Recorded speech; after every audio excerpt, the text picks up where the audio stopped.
အမြင့်ရောက်လာရင်များများမြင်ရတယ်လို့ကြဲကြဲလဲမြင်ရတယ်တစ်ဖက်ကလည်းအမြင့်ရောက်လေတံမိုးတံပိုခံစားရလေလည်းဖြစ်တတ်တယ်သစ်ပင်တွေမှာထိတ်ဆုံးကတိရွက်တစ်ခက်တွေဟာတစ်ဖြက်ဖြက်လွတ်လွတ်နေအောင်လေတိုက်ခံရမိုးဆူခံရတာတွေဖြစ်တတ်တယ်ဘဝလည်းဒီလိုပဲအမြင့်ရောက်တာနဲ့ကြဲကြဲပြန့်ပြန့်ထဲထဲဝင်တော့ပိုရှိလာတယ်ဒါပေမဲ့မြင့်လာတာနဲ့အမျှအတိုက်ခိုက်တွေကလည်းပိုများလာတော့တာပါပဲမြင့်တော့လူပိုမြင်လာတယ်ပိုသိထားလာတယ်အမားရှာရပိုလွယ်လာတယ်ပိုပြီးတိုက်ခိုက်မှုတွေခံလာရတယ်ဒါကြောင့်အမြင့်ရောက်တဲ့သူဟာအမြင်ကျယ်ဖို့လဲလိုသလို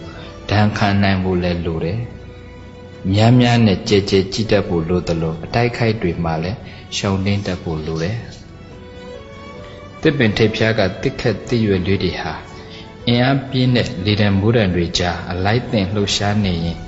အကျိုးအပဲ့သက်သာအောင်ထိမ့်သိမ်းရသလိုဘဝမှာလဲအတိုက်ခိုက်တွေကြားအကျိုးအပဲ့သက်သာအောင်အတိတရားနဲ့အလိုက်သင်ထိန်းကျောင်းနိုင်ဖို့လိုတယ်ဒဏ်ခံနိုင်မှတိုးတက်မယ်ဓမ္မခံနိုင်ရင်ကျိုးပြတ်မယ်